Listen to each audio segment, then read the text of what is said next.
కాబట్టి ప్రతి మనుష్యుడు తను తాను పరీక్షించుకునేవాడు, అలాగే చేసి ఆ రొట్టెలు తిని ఆ పాత్రలను త్రాగవలను. ప్రభు శరీరం అని వేచించుగా తిని త్రాగువాడు తనకు శిక్ష విధి కలుగుటగా తిని త్రాగుచున్నాడు. ఇందువలనే మీలో అనేక బలహీన రోగులై ఉన్నారు, చాలా మంది నిద్రించుచున్నారు. అయితే మనల్ని మనమే విమర్శించుకొని ఎడలా తీర్పు పొందకపోదుము. మొదటి రాజుల గ్రంథము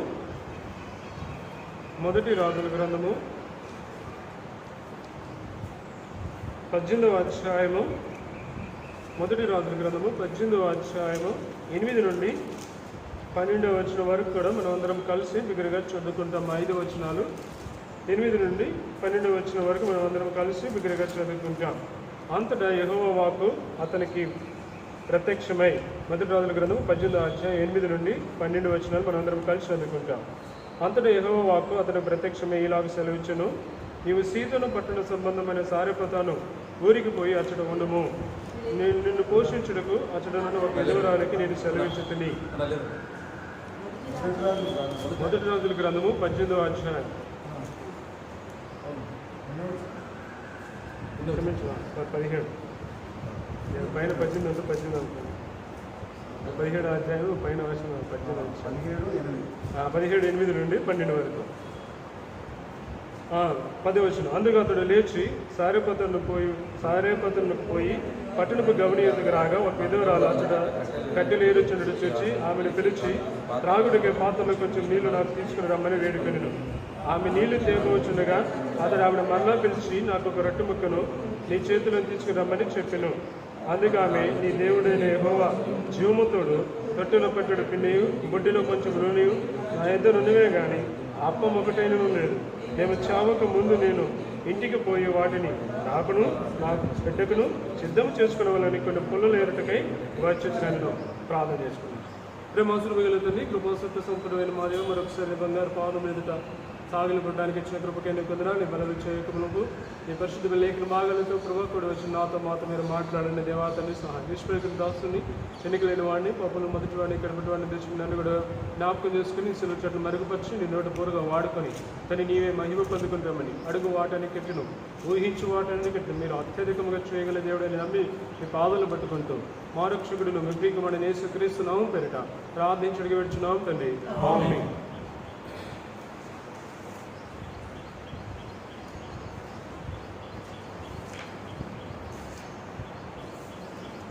కొరింథీయులకు రాసిన మొదటి పత్రిక 11వ అధ్యాయం. కొరింథీయులకు రాసిన మొదటి పత్రిక 11వ అధ్యాయము 28, 29, 30, 31 వచ్చిన మనం చదువుకున్నాం. కాబట్టి ప్రతి మనుషుడు తను తాను పరీక్షించుకొని ఆ రొట్టెలో పాలు పొందడం వల్ల మనకేంటంటే లాభము ముఖ్యంగా దేవుడి యొక్క శిక్షా విధి నుంచి తప్పింపబడతాం. ఎక్కడి నుంచి తప్పింపబడతాం? ముఖ్యంగా దేవుని యొక్క శిక్షా విధి నుంచి తప్పింపబడతాం. దేవుడు కావాలని ఏ ఒక్క వ్యక్తిని ఉద్దేశపూర్వకంగా శిక్షించడు. ఇది మొదటిది. రెండవది, దేవుడు కావాలని ఏ ఒక్క వ్యక్తిని కూడా తప్పు మోపడు. ఇది రెండవది. అయితే ఎవరు దానికి పాత్రలు ఎంచుకుంటున్నామంటే మనమే. దేవుడు అవకాశం ఇస్తూ ఉన్నప్పుడు మనం ఏం చేసుకోవాలా? మనం సరిచేసుకోవాలా. దేవుడు అవకాశం ఇస్తున్నప్పుడు మనం ఏం చేసుకోవాలా? సరిదిద్దుకోవాలా. మళ్ళా అవి జరగకుండా చూసుకోవాలి. కాబట్టి అందుకని దేవుడికి ఈ భూమి మీద మనకు ఉండగానే అవకాశం ఇస్తూ ఉన్నాడు. ఈ భూమిని విడిచిపెట్టామంటే సరి చేసుకునే అవకాశం ఉంటుందా? సరిదిద్దుకునే అవకాశం ఉంటుందా? లేదు. కాబట్టి ప్రియమైన వాళ్ళారా, ఈ భూమి మీద మనకి జీవం ఉండగానే దేవుడి బిడ్డల మనకు దేవుడు ఒక అవకాశం ఇస్తూ ఉన్నాడు. దేవుడు ఎందుకు అవకాశం ఇస్తున్నాడు? ఈ లోకము అంతా కూడా మరణమృదంగా మోగుతున్నప్పటికీ దేవుడు నీ నా జీవితాన్ని ప్రేమించి ఉద్యోగాల్లో కూడా వెళ్ళకుండా ఎక్కడ ఉండేటట్టు 24 గంటలు ఇంట్లోనే కూర్చున్నట్టు. ఇంతకుముందు కూర్చున్నావా? ఇందులో భార్య ఏమైనా ఇంట్లో ఉండమన్నా కూడా ఉండేటాడు. ఏమో ఇంట్లో ఉండమా ఒకసేపు అంటే అటు బయటకు వెళ్తాడని పోయి ఇప్పుడు గడప దాటడానికి కూడా అవకాశం లేదు. ఎందుకు లోకం యొక్క పరిస్థితి బాగుంది. కాబట్టి ఇది లోకంలో కీడికే వచ్చినా కూడా దేవుడు ఏం చేస్తున్నాడు తెలుసా? తన బిడ్డలేని వారికి మేలుగా మలుస్తూ ఉన్నాడు. అర్థమైందా? లోకములో ఇది కీడికే వచ్చినా కానీ దేవుడు ఏం చేస్తున్నాడు? ఆ కీడుని తన బిడ్డలైన వారికి మేలుగా మలుస్తుంది. అది ఆయనలో ఉన్న గొప్ప కార్యం. కాబట్టి ప్రియమైన వల్ల దేవుడు మనకిచ్చిన ఈ సమయాన్ని ఎంతగా శ్రేష్టంగా దేవుడితో కలిసి ఉండొచ్చు, కలిసి మరి సహవాసం చేయొచ్చు. ఇది గొప్ప అనుభవం. అది చేసేవారికి అయితే గొప్ప అనుభవం, దేవుడితో ఉండేవారికి అయితే గొప్ప ఆనందము.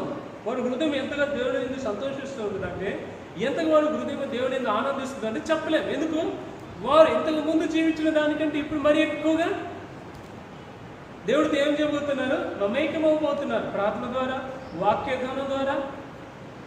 కాబట్టి ఎక్కువ దేవుడితో గడిపేస్తాం. ఇంతకు ముందు అయితే నీకు లేదు, నువ్వు నాతో ఎక్కువ గడపడానికి అవకాశం ఉందా అంటే నువ్వు సవాల్ సాకులు చెప్పేటాడు. ప్రభా డ్యూటీ ఉంది కదా, బ్రతకడానికి పోవాలి కదా, ప్రభా మరి బయట పనులు ఉన్నాయి కదా, కుటుంబం కొరకు చేసుకొని రావాలి కదా అని ఎన్నో సాకులు చెప్పేటాడు. ఇప్పుడు చెప్పగలుగుతావా? ఇప్పుడే కనుక దేవుడు నిన్ను అడిగితే ఇప్పుడు చెప్పగలుగుతావా సాకులు? చెప్పలేవు. ఎందుకు? ఇప్పుడు దేవుడు మనల్ని ప్రేమించి ఎంతో సమయం ఇస్తూ ఉన్నాడు, ఎంతో సమయం ఇస్తున్నాడు. ఈ సమయాన్ని నువ్వు సద్వినియోగం చేసుకుంటున్నావా? దేవుడు నిన్ను ప్రేమించుస్తున్న ఈ సమయాన్ని నువ్వు సద్వినియోగం నీ జీవితంలో చేసుకుంటున్నావా? దేవుడు ప్రతి మానవుడు ప్రేమించి సమయాన్ని ఇస్తూ ఉన్నాడు. దేవుడు ప్రతి మానవుడు ప్రేమించి సమయాన్ని ఇస్తూ ఉన్నాడు. ఈ సమయాన్ని కనుక నువ్వు సద్వినియోగం నీ జీవితంలో చేసుకోవడం చేత కాకపోతే నీ అంత దౌర్భాగ్యుడు ఇంకొకటి ఉండడానికో, నీ అంత చేతగిన వాడు ఇంకొకటి ఉండడానికో. ఎందుకు దేవుడు ఈ సమయం ఇస్తున్నాడంటే మన జీవితాలు మార్చుకోవాలని, మన బ్రతుకులు మార్చుకోవాలని, దైవ చింతన కలిగి, దైవ భక్తి కలిగి, దైవ యొక్క సంబంధమైన మరి ఇంకా అనేకమైన అనురాగంగా బహువేదనతో మనం దేవుడి సహవాసంలో ఉండాలని దేవుని యొక్క ఉద్దేశము. కాబట్టి ఇదేదో లోకంలో పాపం పెరిగిందిలో వచ్చిందని అనుకోవద్దు. లోకంలో పాపం పెరిగింది, దేవుడు తీర్పు తీరుతున్నాడు అని అనుకోవద్దు. నీ మటుకు నీ స్థితి ఏంటి? నీ మటుకు నీ బ్రతుకేంటి? నీది ఒకసారి పరీక్షించుకున్నావా? నీ విశ్వాసమే, దేవుడి వాక్యం తెలిసిన వాడివే. అయితే దేవుడికి నీ ఎంతగా నీ జీవితం ఇష్టమైనదిగా ఉంటుంది. నీ జీవితంలో దేవుడి యొక్క దేవుడు కనుక నీ జీవితాన్ని పరీక్షించి చూడగా నువ్వు దేవుడి ఎదుట నిలవగలవా ఈ భక్తి జీవితంతో? కాబట్టి ప్రియమైన వల్లరా మనము దేవుడి చెంతకు వస్తూ ఉన్నప్పుడు మన జీవితాన్ని పరీక్షించుకోవాలా. ఈ భూమట్టికే కాదు, రేపు దేవుడి ఎదుటి కూడా నువ్వు నిలబడిన వ్యక్తివై ఉంటున్నావు. ఏ ముఖంతో నిలబడతావు? ఎట్టి ధైర్యంతో నిలబడతావు? ఎట్టి విశ్వాసంతో నిలబడతావు? దేవుని ఎదుటి నిలబడాలంటే ఎంత నిలబడతావు? దేవుడు ఆశించిన భక్తున్నా ఉంటే నిజంగా దేవుడు నేను నా భూమి మీద పూర్ణ హృదయంతో నేను దేవుడి మీద ఆధారపడ్డాను, నా పూర్ణ హృదయంతో నేను దేవుడిని సేవించిన ధైర్యంతో నిలబడగలుగుతాను. దేవుని మీద అధికమైన వాంఛ భక్తి ఉంటే ఆ భక్తి నన్ను కాపాడుతుంది, దేవుని తీర్పు వచ్చాను ధైర్యంతో విశ్వాసంతో నిలబడతావు. లేదా భూమి మీద దేవుడు చెప్పిన ఫ్యూచర్ తప్పకుండా నేను చేశానని విశ్వాసంతోనైనా నువ్వు నిలబడతావు. ఇవి ఏమి లేకుండా నువ్వు దేవుని ఎదుట ఏమని నిలబడతావు? ఎట్టి ముఖముతో నువ్వు నిలబడతావు. కాబట్టి ప్రియమైన వల్లరా మనం ఆయన ఎదుట నిలబడక ముందు మన జీవితాలు విశ్వాసమైన మన జీవితాలు మనం ఏం చేసుకోవాలా? పరీక్షించుకోవాలా. అందుకని అది దేవుడు భూమి దండుగానే నీకు నాకు దండం ఇస్తున్నాడు. ఈ జీవం ఈ భూమిని విడిచిపెట్టక ముందే దేవుడు నీకు నాకు అవకాశం ఇస్తూ ఉన్నాడు. కాబట్టి ఈ సమయాన్ని నువ్వు ఎలా వినియోగించుకుంటున్నావు? ఈ సమయాన్ని నువ్వు ఎలా ఉపయోగపరచుకుంటున్నావు? ఈ సమయాన్ని నీ ఇంటికి నీకు ఎంత ఆశీర్వాదకరంగా మలుచుకుంటున్నావు? దేవుడు అడుగుతూ ఉన్నాడు. ఏం సమాధానం చెబుతాను? కాలక్షేపంతో టీవీలు పెట్టుకొని చూస్తూ ఉన్నావా? లేదా కాలక్షేపంతో మొబైల్ చూసుకుంటూ 24 గంటలు గడుపుతున్నావా? లేదా కాలక్షేపంతో ముసలమ్మ ముచ్చట్లతో గడుపుతున్నావా? లేదా కాలక్షేపంతో ఆటలతో గడుపుతున్నావా? లేదా కాలక్షేపంతో వారు వీళ్ళు తట్టి తిరిగొత్తు గడుపుతూ ఉన్నావా? నీ సమయాన్ని ఎలా గడుపుకుంటున్నావు? అందుకే ఎఫెసీయులకు రాసిన పత్రికలో 5వ అధ్యాయంలో అంటాడు. ఎఫెసీయులకు రాసిన పత్రిక 5వ అధ్యాయము 15 దినములు చెడ్డవి కనుక మీరు సమయమును పోనీక సద్వినియోగం చేసుకుని. ఎలా ఉంటాయి అంటే దినాలు చెడ్డ దినాలు. నీకు తెలుసా లోకం ఎంతగా చెడిపోయిందో? నీకు బాగుగా తెలుసు. చిన్న పిల్లడిని అడిగినా కూడా వాడికి కూడా తెలుసు లోకం ఎంతగా చెడిపోయిందో. లోకము ఎంతగా చెడిపోయింది చిన్న పిల్లడిని అడిగినా చెప్తాడు. వాడి క్రియలు తెలియజేస్తూ ఉంటాయి, వాడి ప్రవర్తన తెలియజేస్తూ ఉంటుంది. కాబట్టి దినాలకు చెడ్డవి. అయితే ఈ సమయాన్ని నువ్వు ఎలా ఉపయోగించుకుంటున్నావు? దేవుడు నిన్ను ప్రేమించి ఒక ఉద్యోగం లేకుండా, ఒక బాధ్యత లేకుండా బయట నీ గడప దాటి బయటపోయే పని లేదు. నీ కుటుంబ సభ్యులతో ఇంట్లోనే గడిపావు. బహుశా ఇంతకుముందు నీ కుటుంబ సభ్యులతో కూడా ఇంతగా గడిపి ఉండకపోయే దినాలు ఉండేమో. అందుకని దేవుడు నీ కుటుంబ సభ్యులందరితో కలిసి, నీ భార్యతో కలిసి, నీ పిల్లలతో కలిసి గడిపే దినాలు ఇచ్చినాడు. ఒకప్పుడు నీకు ఇస్తాను ఉన్న పడిపాటలను బట్టి కుటుంబాన్ని నిర్లక్ష్యం చేసి ఉన్నావు, పిల్లల్ని నిర్లక్ష్యం చేసి ఉన్నావు, భార్యని నిర్లక్ష్యం చేసి ఉన్నావు, నీ సంఘాన్ని నిర్లక్ష్యం చేసి ఉన్నావు, దేవుని సహవాసాన్ని నిర్లక్ష్యం చేసి ఉన్నావు. కానీ ఇప్పుడు వీటన్నిటిని సమకూర్చుకునే సమయం, వీటన్నిటిని సమకూర్చుకుని దేవుడి యందు ఆనందించే సమయం దేవుడు నీకు ఇస్తూ ఉన్నాడు. అయితే ఈ సమయాన్ని నువ్వు ఎలా సద్వినియోగం చేసుకుంటావు? కాబట్టి ప్రియమైన వాళ్ళ, లోకంలో కీడు ఉన్నప్పటికీ ఆ కీడుని దేవుడు ఏం చేస్తున్నాడు? తన ప్రజలైన వారికి మేలుగా మలుస్తూ ఉన్నాడు. ఆయన దేనిని ఎట్లయినా చేయగలుగుతాడు. మేలుని కీడు చేయగలుగుతాడు, కీడుని మేలుని చేయగలుగుతాడు. ఎట్లయినా తన ప్రజలకి నిజంగా నేను అనుకుంటాను, ఒక్కోసారి మన జీవితంలో నిజంగా విశ్వాసమే దేవుని విడలుగా ఆయన వాక్యానుసారం నడుచుకున్నప్పుడు ఈ లోకంలో ఏదొచ్చినా సరే మనకి మేలే. నా వ్యక్తిగత జీవితంలో ఏది సంబంధించినా అది నాకు మేలే. ఎందుకు? మనం దేవుని బిడ్డలం కాబట్టి మనకి నష్టాన్ని ఏది కూడా దేవుడు రానీడు. నష్టాన్ని ఏది కూడా రానీడు. నష్టం అని నువ్వు అనుకుంటావేమో, అది దైవికమైన విధానాలు ఆలోచించు చూడు. దేవుని యొక్క ఉద్దేశాల ప్రకారం, దేవుని ఆలోచన ప్రకారం, దేవుని తలపుల ప్రకారం దాని విషయాలు ఆలోచించు చూడు. నీకు మేలే. కీడు ఎక్కడ ఉండదో కనిపెట్టలేని వారికి గుర్తుపెట్టుకోండి. ఒకవేళ నాకు ఈ కీడు చేసి ఉన్నది కనుక దేవుడు దూషిస్తే అది నీ యొక్క అజ్ఞాన దశ. కాబట్టి ప్రియమైన వల్లరా మన జీవితం ఏది జరిగినా అది మేలనుకో, ఈ లోకంలో నువ్వు జయించగలుగుతావు, నీ దేవుని పక్షంగా నువ్వు నిలవగలుగుతావు. కాబట్టి ప్రియమైన వల్లరా, కాబట్టి దేవుడు మనకి ఇస్తున్న సమయాన్ని మనం ఎలా ఉపయోగించుకుంటున్నాం? రండి, మొదటి రాజుల గ్రంథము 17వ అధ్యాయము, మొదటి రాజుల గ్రంథము 17వ అధ్యాయము 8 నుండి 12 వచనాలు మనం చదువుకున్నాం. అయితే ఇక్కడ ఇద్దరు వ్యక్తులు కనబడుతూ ఉన్నారు. ఇక్కడ ఎవరు కనబడుతున్నారండి? ఇద్దరు వ్యక్తులు కనబడుతున్నారు. మొట్టమొదటిగా ఎవరు? ఎలీషా, గొప్ప దైవజనుడు, అర్థమైందా? ఆ తర్వాత ఇంకొకరు ఎవరు కనబడుతున్నారు? ఒక విధవరాలు కనబడుతూ ఉంది. సారెపతను ఒక విధవరాలు కనబడుతుంది. కాబట్టి మనం చూస్తే 8వ వచనం, అంతటా యెహోవా వాక్కు అతనికి ప్రత్యక్షమై, ఏమంటున్నాడు? అంతటా యెహోవా వాక్కు ఎవరికి ప్రత్యక్షమైందంట? ఏలియాకు ప్రత్యక్షమై చెప్తూ ఉన్నాడు, యెహోవా వాక్కు అతనికి ప్రత్యక్షమై. దేవుడి మాట వినట ఎంత శ్రేష్టమో మన జీవితంలో విన్నవారికి, లోబడిన వారికి దాని యొక్క ప్రత్యేకత తెలుస్తుంది. యెహోవా వాక్కు నీకు నాకు ప్రత్యక్షమవుతున్నప్పుడు, దేవుని మాట నీకు నాకు ప్రత్యక్షమవుతూ ఉన్నప్పుడు, దేవుని మాట నీకు నాకు వినబడుతూ ఉన్నప్పుడు, ఆ మాటకి నీవు నేను విధేయురాలమైతే మన జీవితాలు ఎంతో ధన్యము. అందుకనే మొదటి సమూయేలు గ్రంథం 15వ అధ్యాయంలో సమూయేలు ప్రవక్త వచ్చి సౌలుతో అంటాడు, ఏమంటాడు? బలులు అర్పించడం కంటే, విస్తారమైన కొవ్వు అర్పించడం కంటే ఏమంటాడు? మాట వినట శ్రేష్టము. ఏమి వినాలంటే దేవుని మాట వినాలంతే, నువ్వు దేవుని మాటకు లోబడాలంతే. అదే కోరుకుంటున్నాడు. అంతకు మించి నీ యొద్ద నుంచి ఆయన ఏం కోరుకోవట్లా. ఆయన మాటలు, ఆయన వాక్కుకి నీవు నేను కనుక లోబడిన వారు అయితే దండలేము. ఇక్కడ గొప్ప ప్రవక్త ఉన్నాడు. ఎవరు? ఏలియా. ఇటు గొప్ప ప్రవక్త కూడా దేవుని మాటకు లోబడుతూ వచ్చినాడు. ఎలాంటి ప్రవక్త? రోషము కలిగిన వాడు. ఏ విషయంలో? ఒక్కొక్కసారి మనం భూ సంబంధమైన విషయంలో రోషం కలిగి ఉంటాం. దైవికమైన సందర్భాలు అయితే ఎలా ఉంటాం? నిరసించి వెనకాల ఉంటాం.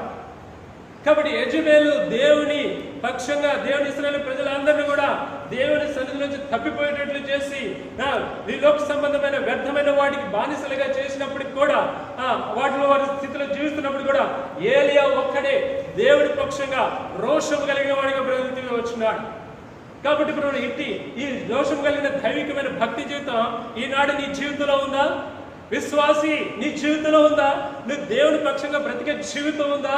దేవుని పక్షంగా నిలబడే జీవితం ఉందా? కాబట్టి యెహోవా వాక్కు అనగా దేవుడి మాట వినటం శ్రేష్టము. కాబట్టి ఇర్మియా ప్రవక్త ఒక మాట అంటాడు. ఇర్మియా గ్రంథము 20వ అధ్యాయం, ఇర్మియా గ్రంథము 20వ అధ్యాయం ఇర్మియా గ్రంథం 20వ అధ్యాయము 9వ వచనం.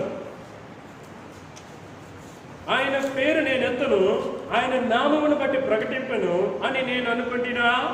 అది నా హృదయములో అగ్ని వలె మండుచు నా ఎముకలను మూయబడి ఉన్నట్టున్నది. నేను ఓర్చి ఓర్చి విసిగి ఉన్నాను, చెప్పక మానలేను. ఇర్మియా దేవుని యొక్క మాటలు పోయిన ప్రజలు ప్రకటించమంటే ప్రకటించలేకపోతున్నాడు. కారణం ఏంటి? తనకు ప్రకటించినప్పుడల్లా తన ప్రజల మధ్య ఏం కలుగుతుంది? అవమానం కలుగుతూ ఉంది. ఇర్మియాకి ఎంత అవమానం అంటే నిజంగా ఆయన అనుభవించిన అవమానాలు అంతా ఇంత కాదు. దేవుడు చెప్పమన్న మాట ప్రతిసారి వెళ్ళి తన ప్రజలకు వినిపిస్తూ ఉన్నాడు. ఇదిగో యెహోవా సెలవిస్తున్నాడు, తన ప్రజలైన యెహోవా ఇదే అని తన ప్రజలకు చెప్పినప్పుడు ఇర్మియా అవమానం పాలే పొందుతున్నాడు. ఎక్కడ అయ్యో నిజంగా దేవుడి మాట అని ఎవరు కూడా భయపడి లోబడిన వారు కాదు లేరు. అయితే ఇటు అవమానం గుండా వెళ్తున్న ఇర్మియాకి దేవుడు చెప్పమన్న మాట చెప్పకుండా తను ఒకసారి కూర్చో ఉన్నప్పుడు దేవుడు పదే పదే సంపిస్తున్నప్పుడు ఆ మాట తన హృదయంలో ఎలా ఉందంట? అగ్ని వలె మండుతూ ఉంది. కాబట్టి ఇక ఓర్చుకోలేను అంటున్నాడు. కాబట్టి ఇగో ఆయన నామమును బట్టి ప్రకటింపను అని నేను అనుకుంటున్నా. ఈ లోకము నేను ఎగతాళి చేసినా, ఏలని చేసినా, నీవు దేవుడి మాట చెప్పకుండా చెప్పమన్నారు, చెప్పు. వాళ్ళు ఏమన్నా అయిపోయిన ఆ తర్వాత వారిని దేవుడు తీసుకుంటాడు. కానీ నీవైతే నీకు లోకంలో అవమానం కలుగుతుందని, నీ బంధుమిత్రులు మళ్ళీ నేను అవమానపరుస్తున్నారనో, నీ బంధుమిత్రులు నేను తక్కువగా చూస్తున్నారో, నీ బంధుమిత్రులు నేను మళ్ళీ ఇంకా ఏళన చేస్తున్నారనో, దేవుని మాట చెప్పకుండా నువ్వు కనుక మిస్ చేసావంటే రేపు దేవుడు వారిని బట్టి ఎవరైతే దేవుని యొక్క వాక్యం వినకుండా, ఎవరైతే దేవుని యొక్క సువార్త అందక నిత్య నరకానికి పాత్రలు, రేపు వారి విషయంలో దేవుడు నిన్నేం చేశాడు? తీర్పులో నిలబెడతాడు. నేను నిన్ను చెప్పమన్నప్పుడు నువ్వు చెప్పలేదు కదా. ఎవరిని అడుగుతాడు లెక్క? మనల్ని అడుగుతాడు. దేవుని బిడ్డలను మనల్ని అడుగుతాడు. వాళ్ళేమో గద్దించుడు, వాళ్ళే శిక్షడు. ఎందుకు? ఆయన చెప్పమన్న మాట ఎవరు చెప్పకుండా ఆపేశారు? మనమే ఆపేశాం. కాబట్టి ఇప్పుడు ఇక్కడ ఇర్మియా పరిస్థితి ఏంటి? నువ్వు వెళ్ళి చెప్పంటే నేను చెప్పను. ప్రతిసారి నన్ను అవమానిస్తున్నారు, ప్రతిసారి నన్ను హేళన చేసి నా మాట ఒక్కడు కూడా కొట్టలేదు. ఇదే యెహోవా వాక్కు అని చెప్తూ ఉన్నాడు, ఒక్కడు కూడా నా వైపు దృష్టి చెప్పలేదు. కాబట్టి నేను ఎందుకు వెళ్ళి చెప్పాలని ఇర్మియా దేవుడి మీద అలికొచ్చినప్పటికి కూడా దేవుడి యొక్క మాట ఇర్మియా హృదయంలో ఎలా ఉంది? అగ్ని వలె మండుతూ ఉంది. కాబట్టి ప్రియమైన వాళ్ళరా, దేవుని యొక్క మాట వినుట శ్రేష్టం. అందుకని అంటాడు, అంతటి యెహోవా వాక్కు అతనికి ప్రత్యక్షమే. ఇంతకు ముందు కనుక అధ్యాయంలో కనుక చూసుకుంటే 16వ అధ్యాయంలో అప్పటి వరకు ఏలియాని ఒక నది దగ్గర ఉంటించి కాకుల ద్వారా పోషిస్తూ వచ్చినాడు. ఎక్కడ పోషిస్తూ వచ్చినాడు? ఒక నది దగ్గర పెట్టి కాకుల ద్వారా పోషిస్తూ వచ్చినాడు. కాకులు పోషిస్తూ వచ్చి కొంతకాలం వచ్చింది. ఆ నది నీరు కూడా ఏమైపోయింది? ఎండిపోయింది. తాగడానికి నీరు కూడా లేదు. ఇప్పుడు దేవుడు ఏమన్నాడు? నువ్వు ఇప్పుడు ఇక్కడి నుంచి లేచి ఎక్కడ పోమన్నాడు? సారేపతను విధవరాలి దగ్గరికి వెళ్ళు. ఆ సారేపత విధవరాలి, ఆ సారేపత ఎక్కడుందంట? ఆ సారేపత దగ్గర దేశము ఎవరిదంట? ఈ యొక్క ఇశ్రాయేలు ప్రజలను పాపము చేయడానికి కారకురాలని యెజబెల్ యొక్క పట్టణమే. అర్థమైందా? ఈ సారేపత విధవరాలు ఈ ఇశ్రాయేలు ప్రజలను పాపము చేయడానికి తన ఆహాబు భార్య అని యెజబెలు ఇశ్రాయేలు ప్రజలందరినీ దారి తప్పింపజేసి పాపము చేయడానికి కారకురాలని యెజబెల్ యొక్క పట్టణస్తురాలే. ఇశ్రాయేలు యొక్క పట్టణంలో ఒక ప్రాంతానికి చెందిన ఆమె. కాబట్టి ప్రియమైన వలన ఇప్పుడు ఏలియాని దేవుడు ఎక్కడ పంపిస్తూ ఉన్నాడు? ఏడు పంపిస్తున్నాడు అంటే బహు భయంకరమైన లోకంలోనికి పంపిస్తూ ఉన్నాడు. బహు భయంకరమైన లోకంలో కూడా ఒక్క విధవరాలు ఉంది. అది కూడా ఆమె దేవుని ఎందుకు భయభక్తులను నిలిపిన విధవరాలు. ఇశ్రాయేలు ప్రజలు ఎంతో మంది ఉన్నారు. ఏ ఒక్కరి దగ్గరికి పొమ్మని ఎందుకు చెప్పలేదు? ఏ ఒక్కరు కూడా దేవుడి దృష్టికి యోగ్యమైన ప్రవర్తన కలిగిన వారు లేరు. ఏ ఒక్కరు కూడా దేవుడి దృష్టికి మంచివారు కనబడలేదు. ఏ ఒక్కడు కూడా నీతిమంతుడిగా కనబడలేదు. ఏ ఒక్కడు కూడా పరిశుద్ధత కలిగిన వాడిగా కనపడలేదు. అందరూ కూడా ఘోరమైన పాపానికి బానిసలుగా దారి తప్పిపోయిన వారుగా ఉంటున్నారు. కాబట్టి ఈ ఇశ్రాయేలు ప్రజలు ఏ ఒక్కరి దగ్గరికి ఆయన పంపించడానికి ఇష్టపడలేదు. కానీ యెజబెల్ యొక్క పట్టణ సంబంధురాలైన సారేపతను విధవరాల దగ్గరికి దేవుడు ఏలియాను పంపించడానికి ఇష్టపడ్డారు. అంత దౌర్భాగ్యులైపోయినారు, అంత చెడిపోయినారు, అంతగా దారి తప్పిపోయినారు. ఎవరు? తన ప్రజలైన వారే. ఈనాడు కాలాన్ని బట్టి, మార్పులను బట్టి, లోకంలో జరిగే మార్పులను బట్టి ఈనాడు విశ్వాసులు ఎలా ఉంటూ ఉన్నారు? ఈనాడు విశ్వాస యొక్క జీవితం ఎలా ఉంటుంది?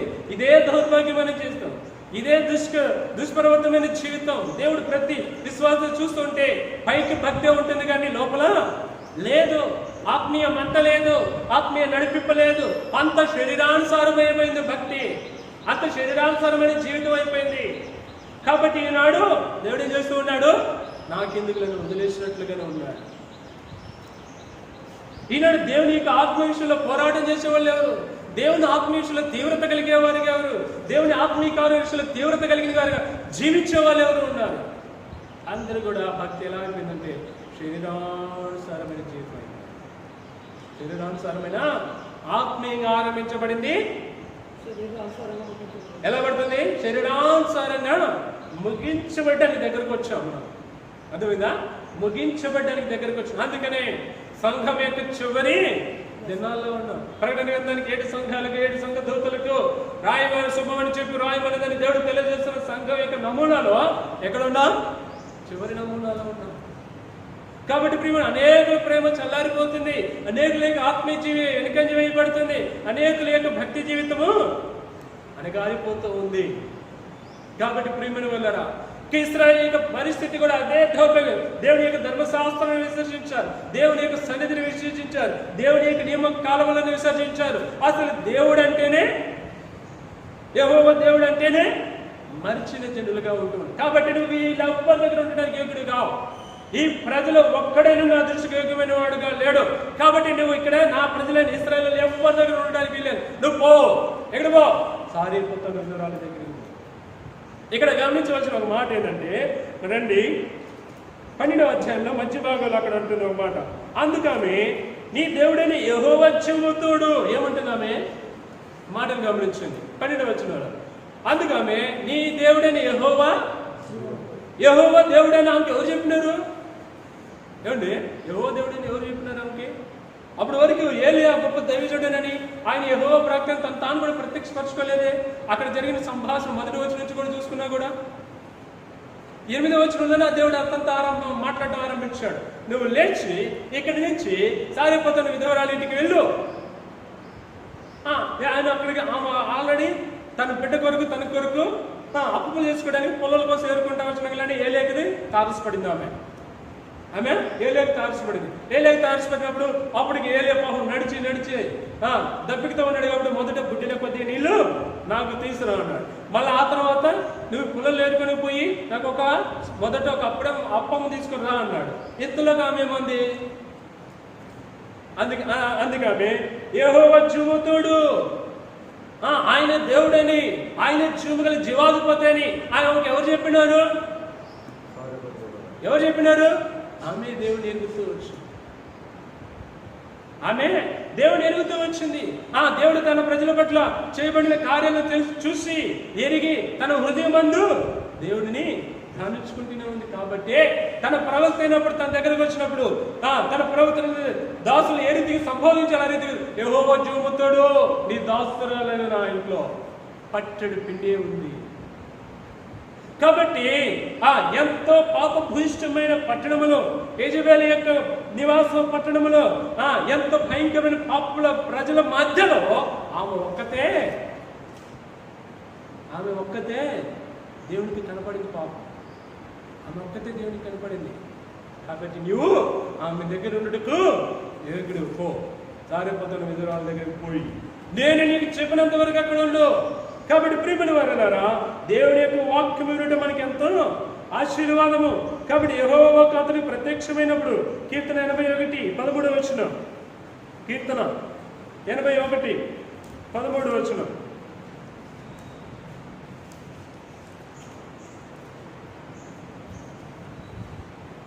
అయ్యో నా ప్రజలు నా మాట విని ఎడల, ఇశ్రాయేలు నా మార్గములను అనుసరించిన ఎడల ఎంత మేలు. ఏమన్నాడు? ఆయన మాట వినుట ఎంతో శ్రేష్టమంట. దేవుడు అదే కోరుకుంటున్నాడు. మీ విస్తారమైన బలులు ఎవరికి కావాలా? మీ విస్తారమైన కొవ్వు ఎవరికి కావాలా? మీ విస్తారమైన మరి కానుకలు ఎవరికి కావాలా? నా ఆయన కోరుకునేది ఏంటి? నా మాట విను. మీరు నా ప్రజలైన వారు ఏం చేయాలా? నా మాట వినాలి. జీవము గల దేవుని మాటను మనం వినవలసిన వారమై ఉంటున్నాం. ఏ యొక్క వ్యక్తి మాట కాదు మనం వినాల్సింది. ఆ వ్యక్తి మాట నీకు సముఖమైతే నువ్వు వింటావు, లేదా నచ్చకపోతే తీసుకొస్తాం. కానీ ఈనాడు దేవుని యొక్క మాటను ఆ రీతిగా తులసివేయడానికి ఉంటుందా? ఈనాడు దేవుని మాటను అట్లా నిర్లక్ష్య పెట్టడానికి అవకాశం ఉంటుందా? ఒక నిర్లక్ష్య పెట్టేవే అనుకో, నష్టపోయేదెవరు? నీవే. దేవుని యొక్క వాక్యం విన్నప్పుడు, దేవుని యొక్క వాక్యం మాటకు లోబడినప్పుడు, దేవుని దాసుని మాటకు లోబడినప్పుడు, దేవుని దాసుని మాటను నేను సంధిస్తున్నప్పుడు, సరిచేస్తున్నప్పుడు, హెచ్చరిక చేస్తున్నప్పుడు, సరిచేసుకున్నప్పుడు నష్టపోయేది నీవే. కాబట్టి దేవుని వాక్యం ఏలియాకు ప్రత్యక్షమైనప్పుడు వెంటనే లేచి, ఎందుకు బ్రువా ఇంతకాలం పోషించావు, ఇంకా పోషించలేవా? ఈ వాగుకు ఆజ్ఞాపించి నీరు ఉప్పుకున్నట్లు చేయలేవా? నాకు మళ్ళీ అదే కాకులు ఆజ్ఞాపించి నన్ను ఇక్కడే ఉంచి పోషించలేవని అన్నాడా? ఏలియా లోపడ్డాడు. దేవుడు మాట ఇస్తే జరిగింది ఏముంది? అక్కడే పోషించలేడా? వాక్ ఆజ్ఞాయిస్తే నీరు ఉప్పుకుచుండి జలలో లేవు, అది తీసుకురాలేదా? అందుకని యెషయా 58:11 అంటాడు, ఏమంటాడు ఆయన? మాట ఉప్పుకుచుండి నీటి వల్లే ఆయన నిన్ను నన్ను చేసే దేవుడిగా ఉంటూ ఉన్నాడు. అలాంటిది ఆయన సృష్టి అంతానికి లోపడుతూ ఉన్నప్పుడు ఆయన మాట ఇస్తే చలవ చేస్తే జరగంది ఏముంది అక్కడ? ఏమండి జరగంది ఏముంది అక్కడ? వాక్కు మాట ఇస్తే వాగులో నీరు ఆగిపోకుండా ఆగిపోదా? కాకులకు ఆజ్ఞాపిస్తే కాకుల నిరంతరం ఆయన తీసుకొచ్చి అతను పోషించలేదా? అప్పుడు అక్కడ ఎప్పుడైతే ఆ వాగు ఎండిపోవడానికి దగ్గర పడిందో, ఇక నువ్వు లేచి వెళ్ళిపో అన్నాడు. ఏమన్నాడు? నువ్వు లేచి వెళ్ళిపో అన్నాడు. అంత గొప్ప ప్రవక్త దేవునికి లోబడితే నీవు నేను ఎంత? ఆయన కలిగిన భక్తి జీవితం, ఆయన కలిగిన భక్తి కలిగిన రోష కలిగిన జీవితం నీ నా జీవితంలో ఉందా? నీ నా బ్రతుకులో ఉందా? కానీ మనము దేవుడి మాట చాలా తూచప్రాయంగా త్రోసివేస్తాం. దేవుడి దాసుల మాట చాలా తూచప్రాయంగా త్రోసివేస్తాం. దేవుని యొక్క వాక్యం చాలా తూచప్రాయంగా త్రోసివేస్తాం. చాలా సింపుల్గా తృణీకరిస్తాం. కొంచెం కూడా దాని ఎందుకు భయం చూపించాం, కొంచెం కూడా దాని ఎందుకు మనం వణికి చూపించాం. అయ్యో దేవుని మాట, అయ్యో దేవుని వాక్యం, అయ్యో దేవుని దాసుడు తెలియజేస్తూ ఉన్నాడు. కొంచెం కూడా లోపల జీవితం. కాబట్టి మన జీవితాలు ఎండుబారిన స్థితి, అందుకని మన జీవితంలో జీవం లేని స్థితి, అందుకని మన జీవితంలో ఆశీర్వాదం లేని స్థితి. కాబట్టి విస్తారమైన బలులు అర్పించడం కంటే మాట వినుట ఎవరికి కావాలి? అవన్నీ ఆయన కాదా? కానీ లోబడిన వాళ్ళు ఎవరు? నీవు నేనే. ఆయన స్వరూపాన్ని ఆయన చేతులతో సృజించుకునే నీవు నేనే వీపు చూపించేవారిగా ఉంటున్నా. దేవునికి భయపడిన వారిగా బ్రతుకుతూ ఉన్నా. దేవుని మాటకు, దేవుని దాసుని మాటకు లోబడనల్లని వారిగా బ్రతుకుతూ ఉన్నా. ఈనాడు ఎంత దౌర్భాగ్యమైన స్థితి అంటే మనం కనుక చూసుకుంటే ఇంకా రండి, మొదటి రాజుల గ్రంథం 17వ అధ్యాయం.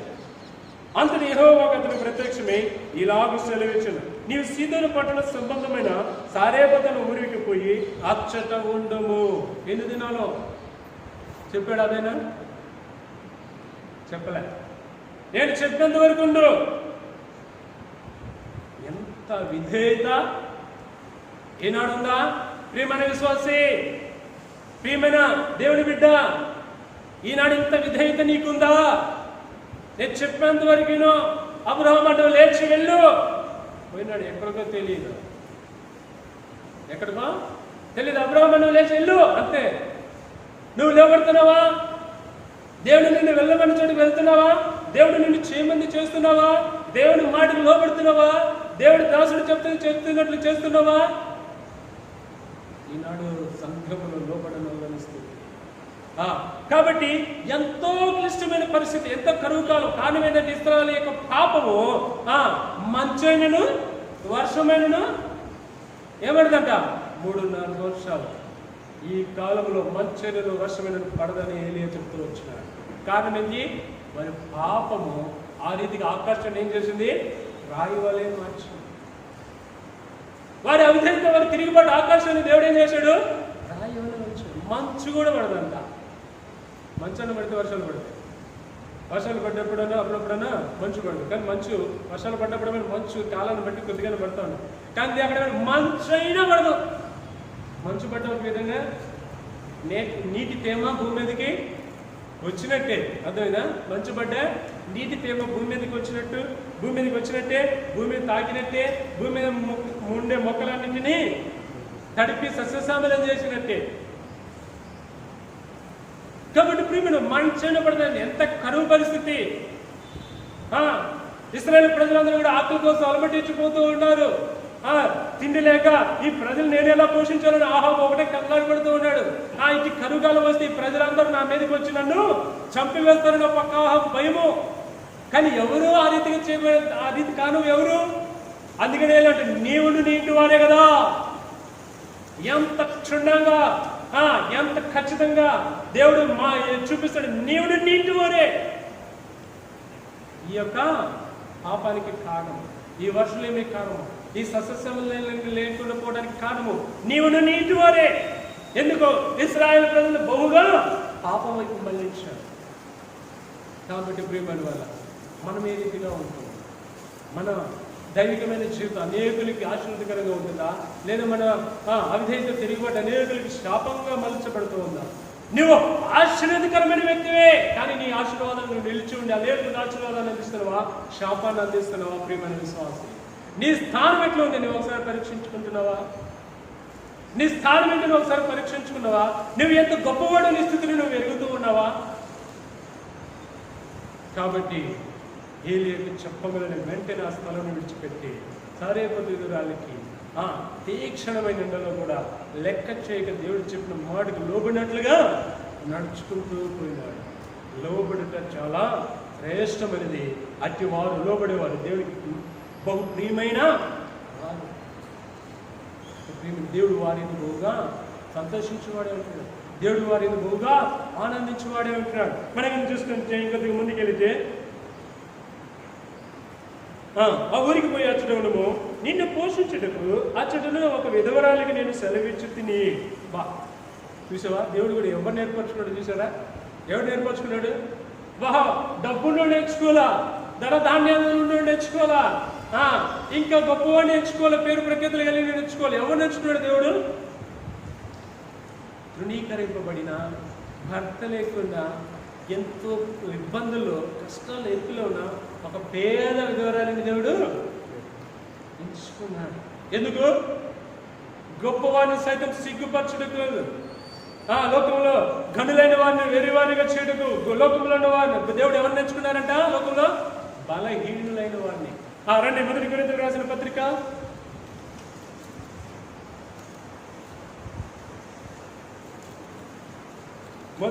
రాసిన పత్రిక 1వ అధ్యాయము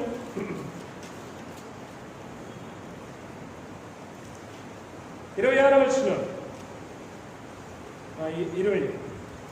27 నుంచి 29 కలిసి ఉంది.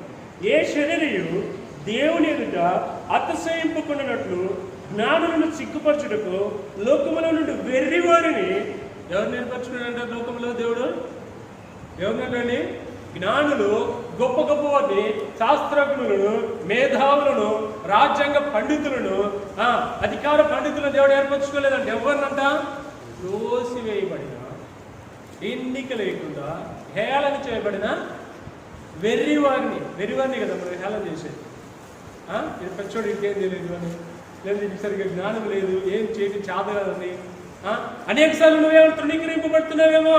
నీ సంఘంలో కావచ్చు, నీ ఇంటిలో కావచ్చు, నీ వీధిలో కావచ్చు, నువ్వు ఎక్కువ ఎక్కడైనా సరే ఈ రీతికి తృణీకరింపబడుతున్నావో. నీవేమో ఎవరు ఎంతమంది తృణీకరించినా దేవుడు మాత్రం నిన్ను తృణీకరించినవాడు కాదు. దేవుడు మాత్రం నిన్ను వదిలిపెట్టేవాడు కాదు. అందుకని దేవుడి యొక్క లేఖన భాగం చాలా స్పష్టంగా తెలియజేస్తుంది. లోకంలో ఉండే జ్ఞానం సిగ్గుపరచుటకు వేరే వాళ్ళైన నిన్ను నన్నే దేవుడు ఏర్పరచుకుంటున్నాడు. నీటిలో నీవే చాతులని వాడివేమో, అందరు నిన్నే ఎగతాలు చేస్తున్నారేమో, అందరు నిన్నే ఏలన చేస్తున్నారేమో. దేవుడి దృష్టి నీపైనే ఉంది. ఎవరిపైన ఉంది దేవుడి దృష్టి? నీపైనే ఉంది. ఏ విషయంలో నువ్వు కృంగిపోవద్దు. నీతో ఉన్న దేవుడు లోకంలో ఉన్న వాడికంటే గొప్పోడు, నీ చుట్టూ ఉన్న వాడికంటే గొప్పోడు. ఎవరి చేత నువ్వు తృణీకరింపబడినా దేవుడు నిన్ను తృణీకరించినవాడు కాదు. కాబట్టి ఎక్కడ అంటున్నావు? నిన్ను వెర్రివారిని. కాబట్టి ఇశ్రాయేలు ప్రజలు అప్పటికి కొంతమంది ధనవంతులు ఉన్నారు, ధనధాన్యాలు కలిగిన వాళ్ళు ఉన్నారు, మంచివారు చెప్పుకోవడం కొద్దిగా ఉన్నారు. కానీ యెజబెల్ యొక్క సారపదు, యెజబెల్ యొక్క పట్టణ సంబంధురాలైన ఆమె పట్టణంలో కూడా ఎంత గొప్పవారు ఉన్నప్పటికీ ఆ పట్టణంలో కూడా మామూలుగా నగరంలో ఒక పేద విధవరాలు దేవుడు ఏర్పరచు. నువ్వు అక్కడికి పో, ఎవరు నువ్వు అక్కడికి పో. కాబట్టి ప్రియమైన వాళ్ళ మనము మన స్థితి ఎట్లా ఉంటుంది? కాబట్టి రండి మొదటి గ్రంథం 17వ అధ్యాయం. కాబట్టి అందుకు అతడు లేచి సారెపతు పట్టణంలోకి పోయి గవని ఎద్దుకు రాగా ఒక విధవరాలు అచ్చట కట్టెలేరుచుట అతడు చూచి ఆమెను పిలిచి. కాబట్టి సారెపతు పట్టణంలో ఉన్న విధవరాలు యొక్క స్థితి, గొప్ప దైవజనుడు తన ఎదుటికి వచ్చేటప్పటికి తను కూడా ఏమి మాట్లాడాలో తెలియక, ఏమి చేయాలో తెలియక, ఆయన అడిగిన దానికి ఏం సమాధానం చెప్పాలో తెలియక ఇక ఉన్నది కొండ బద్దలు కూడా చెప్పింది. ఏమని చెప్పింది? అయ్యా, పట్టెడు పిండి గుడ్డిలో కొంచెం, పట్టెడు పిండి ఉంది, నాకు నా బిడ్డ సరిపోద్ది వండుకుంటే, మళ్ళీ నీకెక్కడి నుంచి తీసుకురావాలా? నీకు పెడితే మళ్ళీ మేమేమైపోవాలా? మా ఆకలి తీసేది ఎవరు? అది కూడా మాకు చివరిది. ఇక ఇది తిని మేము చనిపోవాల్సింది. ఇక మాకు బ్రతకడానికి ఏం లేదు. కాబట్టి మేము చనిపోకముందు దానిని తిని చనిపోదామని మేము సిద్ధపరచుకోవడానికి వచ్చినాం. కానీ నీకేందా సడన్గా ఎంత షాక్ ఇచ్చినావు? నాకు చేసుకున్నామంటే మేమేపోవాలా? ప్రశ్నించాలా అని కూడా చూడండి. మొదట ఏలి యొక్క విశ్వాసాన్ని పరీక్షించాడు. నువ్వు లేచి పొమ్మడలే లేచి వెళ్ళిపోయినాడు. ఎవరు? గొప్ప దైవజనుడే. నువ్వు లేచి వెళ్ళిపోమలే ఏలి విశ్వాసాన్ని పరీక్షించాడు. ఏలి లేచి వెళ్ళిపోయినాడు. తర్వాత రెండవది, ఇప్పుడు ఈయన దేవుని దాసుడు ఇప్పుడు ఎవరి విశ్వాసాన్ని పరీక్షిస్తూ ఉన్నాడు? సారెపతు విశ్వాసాన్ని పరీక్షిస్తున్నాడు. ఆమె భక్తి పరాలని దేవుడికి తెలుసు, ఆయనకి తెలుసు. కాబట్టి దేవుడు ఎక్కడ నడమన్నాడు? నువ్వు సారెపతు విధవరాలు ఇంటికే పో. ఎక్కడికి పో? లోపల ఎంతోమంది ఉన్నారు. ఈ విషయంలో కూడా ఎంతమంది కనుగొద్దు. నాకు ఆమె కనబడింది దేవుడు, నువ్వు అక్కడికి వెళ్ళాను. ఇప్పుడు ఏం లేదు, నాకు మొదట కొద్దిగా నీళ్లు, ఆ తర్వాత ఒక అప్పము అని అడిగినప్పుడు ఇన్ని ప్రశ్నలు వేసిందా? కొద్దిగా ఉంది, అది మేము చేసుకుంటాం. అయితే అక్కడ ఏమన్నాడు? కింద వచ్చిన మనం చూసుకుంటే, నా బిడ్డకు నేను సిద్ధం చేసుకునే కొన్ని పుల్లల ఏరుటకు వచ్చి తిన్నాను నేను. అప్పుడు ఏలియా ఆమెతో ఇట్లా నేను, భయపడవద్దు. ఏమన్నాడు? భయపడవద్దు. నువ్వు మొదట నువ్వు చెప్పినట్లు చేయము. అయితే అందులో నాకు ఒక చిన్న అప్పు మొదట చేసి. చాలామంది జీవితాల్లో మొదటి స్థానం దేవుడికి ఇవ్వడానికి చాలా వెనుకంజ వేస్తారు తమ జీవితాల్లో. అర్థమైందా? తమ జీవితంలో విశ్వాసం చేసే తప్పుది ఏంటంటే మొదటి స్థానం దేవుడికి ఇవ్వరు. కాబట్టి వారి జీవితాలు ఆశీర్వాదాలు ఉండవు, వారి జీవితాల్లో మేలు ఉండదు, వారి కుటుంబాల్లో నెమ్మది ఉండదు, వారి కుటుంబాల్లో సమాధానం ఉండదు. పేరుకి క్రైస్తవులే కానీ అంత అసమాధాన జీవితం, అంత ఎలాంటి జీవితం? నెమ్మది లేని జీవితం. ఎంత సంపాదిస్తున్నా నిలుచుకోలేని పరిస్థితి. అప్పులు. కారణం ఏంటి? దేవునికి ఇవ్వాల్సిన మొదటి స్థానము ఇవ్వకపోవటమే. దేవునికి ఇవ్వాల్సిన మొదటి స్థానము ఇవ్వకపోవటమే. కాబట్టి అక్కడ ఏలైనా మొదట నాకు ఒక అప్పము తీసుకుని. కాబట్టి ప్రియమైన వల్ల నీ జీవితంలో దేవుడికి మొదటి స్థానం ఇస్తున్నావా? ఈ స్థితిగతుల్లో, ఈ క్లిష్టమైన పరిస్థితుల్లో అయినా సరే నీ దేవుడికి నీ ఇంటిలో ప్రథమ స్థానం ఇస్తున్నావా? నీ జీవితంలో, నీ బ్రతుకులో, నీ ఉద్యోగంలో ఎక్కడైనా కావచ్చు, నువ్వు దేవుడికి మొదటి స్థానం ఇస్తున్నావా? నువ్వు మొదటి స్థానం కనుక ఇచ్చే వ్యక్తి దేవుడికి కనపరుస్తే దేవుడు ఏం చేస్తాడు? నన్ను కనపరచేవారు నేను కనపరుచుకుని ఉంటాడా? అంత కఠినాత్ముడా దేవుడు? ఎవరు కఠినాత్ములు? ఎవరు హృదయాలు కఠినాత్మమైనవి? మనవే. దేవుడి ప్రజలే. కాబట్టి ఇశ్రాయేలు ప్రజలందరూ కఠినాత్ములై దేవుని సన్నిధిని మర్చిన వారే, దేవుని ధర్మశాస్త్రాన్ని మర్చిన వారే, దేవుని దాసులు మర్చిన వారే లోకం వైపు వెళ్ళిపోయారు. కాబట్టి తీరని క్షోభ, తీరని ఆకలి దప్పుల శోకం, ఎండుబారిన స్థితి, ఏ యొక్క ఆశీర్వాదం లేని స్థితి, కరువు కాటకము ఇశ్రాయేలులో తాండవిస్తూ ఉంది. ఈనాడు కూడా లోకంలో ఇదే కరువు తాండవిస్తూ ఉంది. ఎక్కడ చూసినా కూడా లేమి. పేదవారు ఎంతగా నానా ఇబ్బందులు పడుతూ ఉన్నారంటే, పేదవారు ఎంతగా నానా ఆకలి దప్పుల కోసం అల్లాడుతూ ఉన్నారంటే, ఈనాడు లోకంలో కూడా కరువు తాండవిస్తుంది ఈ రోగాన్ని బట్టి. ఏ పేదవాడిని నువ్వు ఆదరించినావా? ఏ పేదవాడినైనా నువ్వు దర్శించినావా? ఏ పేదవాడికైనా నీ కలిమిలో నీ తిండిలో కొంత ఇచ్చి వాడి ఆకలి తప్పులు తీర్చినావా? అందుకనే ప్రభు అంటున్నాడు తీర్పులో, ఈ అల్పులైన వారికి ఒక్కరు కూడా నా నామమున మీరు ఒక ప్రేమతో ఒక మాటైనా పలకరించగా, ఒక ముద్దైన బిడ్డగా, ఒక బట్టైన ఒక వీరెవరిని మీరు ఆదరించలేదు కాబట్టి మీరు నన్ను ఆదరించలేదు. ప్రభు అంటాడు, నువ్వు దేవుని బిడ్డవే, ఎవరిని ఎంతగా నీ క్రీస్తు ప్రేమను ఎవరికి ఎంతగా ఈ కరువు దినాలను చూపిస్తున్నావు. నీ వ్యక్తిగత జీవిత విషయంలో కావచ్చు, నీ కుటుంబంగా కావచ్చు, నీ సంఘముగా కావచ్చు, నువ్వు అందరిని ఆదరిస్తున్నావు. అందరికీ దేవుని ప్రేమను నువ్వు కనపరుస్తున్నావు సహాయం ద్వారా. ఈనాడు పేరుకి జముగల సంఘాలు, దేవుని సంఘాలు చెప్పుకుంటాం, కానీ సంఘం పక్షంగా పేదవారికి ఏమి కూడా సహాయం చేయలేని స్థితి. ఒకవేళ నువ్వు సహాయం చేస్తే వారు దేవుని ప్రేమను నీ సహాయం ద్వారా తెలుసుకుంటారుగా. దేవుడు ఎంత ప్రేమ కలిగిన వాడో సంఘాల్లో చూడబోతే దేవుడి ప్రజలు దేవుడికి ప్రేమించి ఇచ్చే డబ్బు చాలా ఉంటుంది, కానీ దేవుడి కార్యాలకి ఉపయోగించలేని స్థితి, పేదవారిని ఆదుకోలేని స్థితి, పేదవారి ఆకలిని తీర్చలేని స్థితి. ఎందుకు మూలబుట్టు ఉండటం వల్ల లాభం ఏంటి? ఇంకా రేపు దానివల్ల ఏం చేసుకోవాలో తండుకోవాలి, గుద్దుకోవాలి. ఈనాడు దౌర్భాగ్యమైన స్థితిలో సంఘాలు ఉంటూ ఉన్నాయి. కరువు కాలం, కష్టకాలం, దేవుని ప్రేమను చూడడానికి, దేవుని ప్రేమను నోచుకునే వాళ్ళు ఎంతోమంది ఉన్నారు. నువ్వే వెళ్ళి ఏం చేయాలా? నేనంటాను, సంఘంలో ఉన్న సార్వత్రిక సంఘాలన్నీ కూడా కలిసి ఒక త్రాటి మీద ఏకీభవించి దేవుని సహాయాన్ని పేద ప్రజలకు అందిస్తే ఎంతోమంది దేవుడిని కనపరచారు, ఎంతమంది దేవుని ప్రేమను ఎరగరు. నీ మటుకు నీవు సుఖంగా సంతోషంగా ఉంటే చాలా. దేవుడు అందుక దేవుడు భూమి మీద ఉన్నప్పుడు ఎంతమంది పేదవాడిని ఆదరించినాడు, ఎంతమంది దీనులు దరిద్రులను ఆదరించి పరామర్శించి వారి కష్టాల వారికి సహాయం చేస్తూ వారిని స్వస్థపరుస్తూ వారిని లేవనెత్తుతూ వచ్చాడు. నువ్వేం చేస్తూ ఉన్నావు? నీ బ్రతికెట్లా ఉంది? నీ సంఘం ఏ స్థితిలో ఉంది? సహాయం చేసే స్థితిలో ఉందా పేదవారికి, దీనులకి, దరిద్రులకి? లేదంటే చేయి ముడుచుకునే స్థితిలో ఉందా? చేయి చాతే స్థితిలో ఉంది, చేయి ముడుచుకునే స్థితిలో ఉందా? ఇలా ఉంది నీ సంఘం స్థితి. అందుకనే క్రియలు లేని విశ్వాసము మృతము. నీ సంఘం కూడా, నీ సంఘంలో కూడా అటు దైవికమైన కార్యాలు, అటు దైవికమైన ప్రేమ కలిగిన కార్యాలు, నీ సంఘం కూడా మృతమైనదే. గుర్తుపెట్టుకో. దేవుడు కోరేది క్రియలలో చూపించమంటున్నాడు ఆయన ప్రేమను. ఆయన ప్రేమను క్రియలలో చూపించమంటున్నాడు అనేకులకి. ఈ కష్టకాలంలో ఎంతమంది ప్రజలు నెలకొంటే మన సంఘం వాళ్ళు కలిసి ఎంతమందికి సహాయం చేయొచ్చు అనుకుంటారు. సంఘాల సిటీలో ఉన్న సంఘాలన్నీ కూడా ఒక త్రాటి మీదకి వచ్చి ఒక కూర్చుకొని ఎక్కడెక్కడ పేదవారు ఆకలితో అలమటించిన ఏ పొట్టుగా పొట్టు కూలినాలు చేసుకుంటే డొక్కాడని, రెక్కాడితే డొక్కాడని ప్రజలు ఎంతమంది ఉన్నారు. ఎంతమందికి నీ చేతి సహాయం అందించి దేవుడిని కనపరిచావు, ఎంతమందికి నీ చేయి చాచి ఎంతమందిని ఆదరించినావు. నీ హృదయం దేవుడి ప్రేమతో నింపబడలేదా?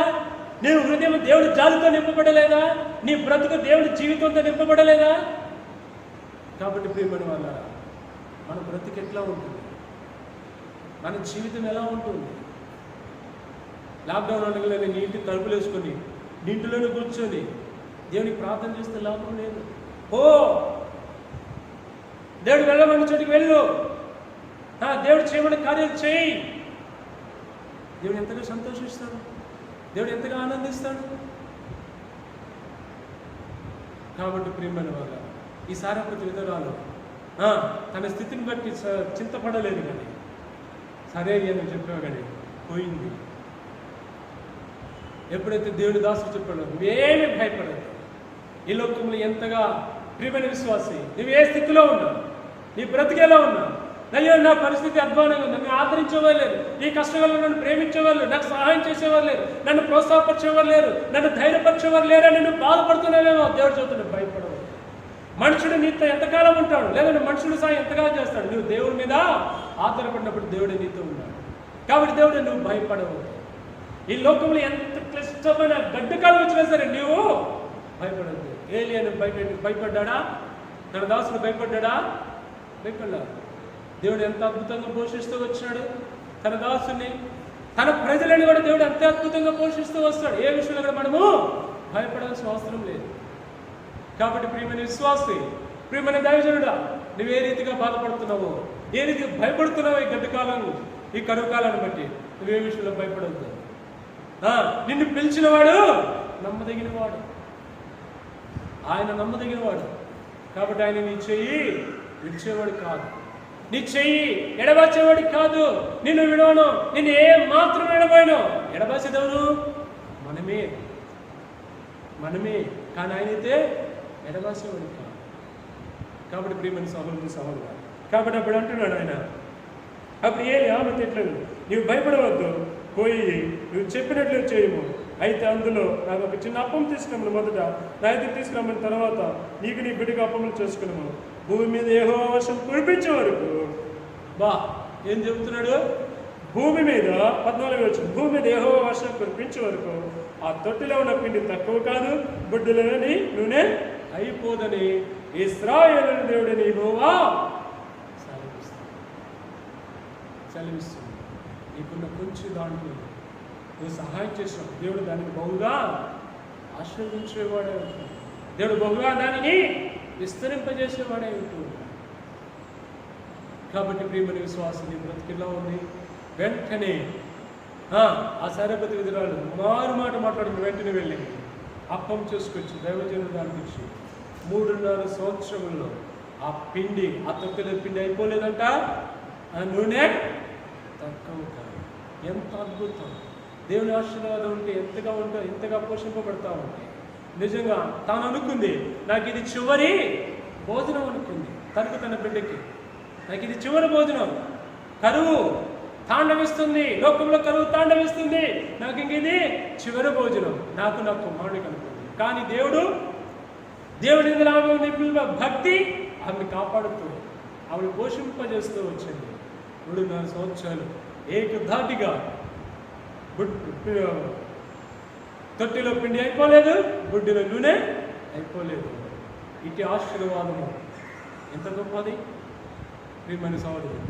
కాబట్టి ఎప్పుడైతే ఆమె లోబడిందో, దేవుడి దాసుడికి లోబడిందో, దేవుడి మాటకి దేవుడి దాసుడి మాటకి విధేయత చూపించిందో, సంతోషంగా పోషింపబడుతుంది, సంతోషంగా దేవుని ఆనందిస్తూ వచ్చింది, సంతోషంగా దేవుని స్తుతిస్తూ వచ్చింది. నీ జీవితము ప్రియమైన సోదరుడు, నీ జీవితము. కాబట్టి ప్రియమైన వాళ్ళ దేవుడు, కాబట్టి ప్రియమైన వాళ్ళ భయము ఎన్ని విధాలుగా మనుషులు వెంటాడుతుంది లోకంలో. ఇప్పుడు ఎన్ని విధాలుగా భయమును వెంటాడుతుందంటే మానవుని, అయ్యో ఈ నెల ఇన్స్టాల్మెంట్లు కట్టుకోలేదే, ఈ నెల వాయిదాలు కట్టుకోలేదే, అయ్యో ఉద్యోగం పోయింది, నేను ఆ కుటుంబాన్ని నేను ఎలా పోషించుకోవాలా, నా పిల్లల్ని నేను ఎలా పోషించుకోవాలా, మళ్ళా నా పిల్లలు సంవత్సరం బడి ఫీజులు ఎలా కట్టుకోవాలా, స్కూల్ ఫీజులు ఎలా కట్టుకోవాలా, కాలేజ్ ఫీజులు ఎలా కట్టుకోవాలా, నాకున్న ఉద్యోగం పోయిందే, లేదంటే నా శాలరీ సగం తగ్గించాడే, నా కుటుంబ అవసరం తక్కువలో ఇప్పుడు నా తలకు భారానికి మించి ఉన్నవే. చాలా మంది కుటుంబ భారాలు గట్టి పరిస్థితులు పోషించలేక తమ ప్రాణాలు వదులుకునే వారు ఉన్నారు. పొద్దున ఒక న్యూస్ చదువుతూ వచ్చిన అటు రాత సైడ్ 4 పిల్లలు, భార్య, పని లేదు, చేసుకున్నట్టు పని లేదు, గవర్నమెంట్ ఇచ్చారు, ఏమి ఇచ్చారు? బియ్యం ఇచ్చారు, పప్పులు ఇచ్చారు. ఈ 2 ఇస్తే సరిపోయిందా? దేశ జనాభా లోక ప్రభుత్వ అధికారులు అంటారు 20 లక్షల కోట్లు విడుదల చేశారంట. ఏమిలో అట్లా లెక్కల ప్రకారం లోక జ్ఞానం కలిగిన వారు లెక్క వేసుకుంటే మనిషికి ₹1 ఇచ్చినా కూడా ఇంకా డబ్బు మిగిలిందంట. మన దేశాన్ని ఏర్పాటు చేసిన నాయకులు ప్రజల నిమిత్తం ఈ కరువు కాలంలో విడుదల చేసిన డబ్బు అంట మనిషికి ₹1 ఇచ్చినా ఇంకా మిగులుతుంది. ఎందుకు? అసలు ఎక్కడి నుంచి వచ్చింది ఈ డబ్బు? మరి ఏది అందదే, విడుదల చేసిన మంది పేదవారికి అందదే. ఇంకా మరణాలు సంభవిస్తూనే ఉన్నాయి, ఆత్మహత్యలు చేసుకుంటూ ఉన్నారే, పోషణ లేక, పని లేక, పిల్లలు పోషించుకునే స్తోమత లేక, వాళ్ళకి కనీసం టైం ఒక ముద్ద, వీళ్ళు తల్లిదండ్రులు తినపైన బిడ్డలకు ఒక ముద్ద నోట్లో పెట్టడానికి లేదే. కాబట్టి పిల్లల ఆకలి తీర్చలేక, పిల్లల బాధ చూడలేక ఆయన రైలు కింద పోయి రైలు కింద పడి ఆత్మహత్య చేస్తుంది. అక్కడ స్టేషన్లో నోట్స్ రాసి పెట్టారంట, నా చావుకు కారణము ఈ కరోనాని. కరోనా అంటే తెలుసా? కరోనా 2 అక్షరాలు, 6 లెటర్స్. కరోనా అంటే 6 లెటర్స్. ఈ 6 లెటర్స్ని మళ్ళా మన ఆల్ఫాబెటిక్ లెటర్స్ ఒక్కొక్క దాని యొక్క సంఖ్య నెంబర్ ఎంత చూడండి. వాటన్నిటి మళ్ళీ క్రోడీకరించింది. మొత్తం ఎంత వస్తుందో తెలుసా? 666 వస్తుంది. కరోనా 6 అక్షరాలు. ఈ లెటర్లు ఇంగ్లీష్ లెటర్లో సిఈ యొక్క నెంబరింగ్ ఎంత, ఆర్ నెంబరింగ్ ఎంత, ఓ నెంబరింగ్ ఎంత, ఎన్ నెంబరింగ్ ఎంత కౌంట్ చేయండి. ఈ నెంబర్ మొత్తం 66 వస్తుంది. మొత్తం కలిపితే 66. ఎవరిది కార్యము? ఎవరిది కార్యము భూమి మీద? చాలామంది అంటారు తెలియక దేవుడే కలిగేసి. దేవుడు ఎందుకు దేవుడు కావాలని తన ప్రజలు ఎందుకు బాధపడతాడు? దేవుడు నమ్మిన నమ్మకమని దేవుడు అందరిని ప్రేమించేవాడు. గుర్తుపెట్టుకోండి, దేవుని యొక్క నామాన్ని తప్పు తిప్పొద్దు. దేవుడు ఎంత కన్నుగల్లివాడు అంటే ఘోర పాపత్ముడిని పోషిస్తాడు. ఆయన మంచివారి మీద చెడ్డవారి మీద ఏం కురిపిస్తూ ఉన్నాడు? వర్షాన్ని కురిపించే దేవుడు. నువ్వు చనిపోయిన తర్వాత దేవుడు అవసరమైతే నీకు తీర్పు తీస్తాడేమో నీ క్రియలను బట్టి. ఆయన బహుగా మరణానికి అప్పగించేవాడు కాదు. ఎవరు ఈ లోకంలో ఇప్పుడు చేసిన కార్యము. కాబట్టి ప్రియమైన వారు, లోకములు ఎంతగా ప్రజలు అల్లాడుతూ ఉన్నారు, ఎంతగా ఇబ్బంది పడుతూ ఉన్నారు. నువ్వు ఎరిగితే దేవుడి ప్రేమను వారికి చూపించవలసిన గడి ఇదే. నువ్వు విశ్వాసం అయితే, నీకు సంఘమే ఉంటే, నీ సంఘం తరపున, నీ కుటుంబం తరపున ఇప్పుడు దేవుడి ప్రేమను చూపించాలి. వారికి చూపిస్తూ ఉన్నావా? మనమే ప్రేమ లేదు.